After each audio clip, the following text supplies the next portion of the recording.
के उलट सीधे चलने की क्षमता जमीन पर नहीं बल्कि टहनियों पर विकसित हुई। बाइपेडलिज्म यानी दो पैरों पर चलना इंसानों की नहीं बल्कि एप्स की खोज थी। आगे चलकर ये ग्रेट एप्स जलवायु और जगह के अनुसार आवाज लिंक बदल आउट गए। जगह कुछ चिंपैंजी और गोरिल्ला में विकसित हुए, कुछ इंसानों में विकसित होने शुरू हुए। वो पूरे अफ्रीका में फैले हुए थे। बारिश के बंद हो जाने से यहाँ के जंगल सूख गए, जिसका सबसे ज्यादा असर इन एप्स पर पड़ा।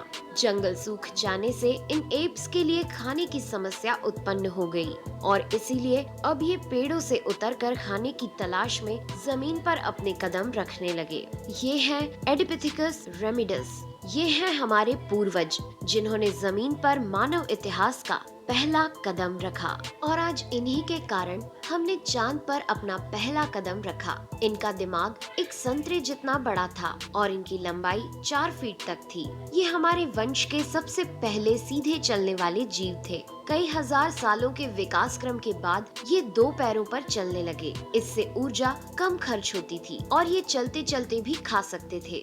दो पैरों पर चलने से अब ये सीधे खड़े होकर दूर दूर तक नजर रख सकते थे। समय के साथ साथ विकास की प्रक्रिया चलती रही और हमारे पूर्वज धीरे धीरे विकसित होने लगे। 23 लाख साल पहले हमारे पूर्वजों का दिमाग काफी बड़ा हो गया था। ये थे होमो हेबिलियस। इन्होंने पहली बार पत्थर को हथियार की तरह इस्तेमाल करना शुरू किया। जैसे ही इस मामूली से पत्थर पर धारदार किनारा बना, हम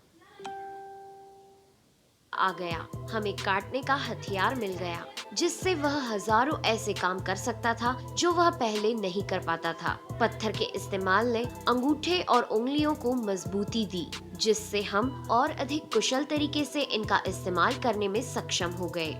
समय बीतने के साथ ही हमारे पूर्वज अब समूह में अन्य जानवरों का शिकार करने लगे थे। ये थे होमो इरेक्टस, जो अन्य जानवरों से ज्यादा होशियार थे। इन्होंने ही सबसे पहले आग का इस्तेमाल करना सीखा।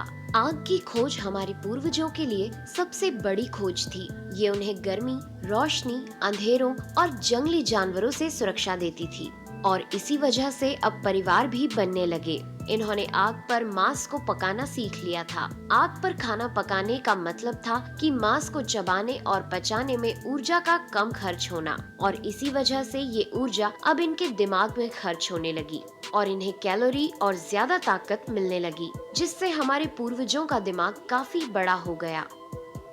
2 लाख साल पहले आज के इंसान ने अपना रूप ले लिया था। लैरिंग्स यानी आवाज की जो नली हमारे पूर्वजों में गले के ऊपर थी, वो नीचे आ गई थी। अब हम ज्यादा जटिल आवाजें निकाल सकते थे। हमने बोलना शुरू कर दिया था। पहली बार कोई जानकारी एक से दूसरे इंसान तक या एक से दूसरी पीढ़ी तक पहुंचने लगी थी। यही वो आखिरी विकास क्रम था जिसके बाद विकसित होकर हम बने। हम यानी होमो सेपियंस।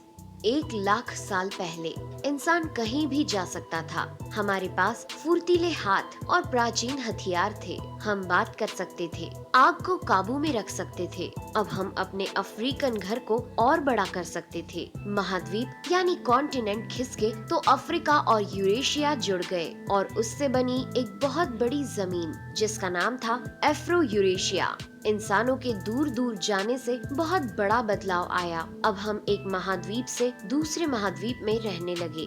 इसकी वजह से हम उन चीजों से बचे हुए थे जिसकी वजह से वानरों के मुकाबले दूसरे बड़े स्तनधारी हमेशा के लिए खत्म हो गए। करीब 50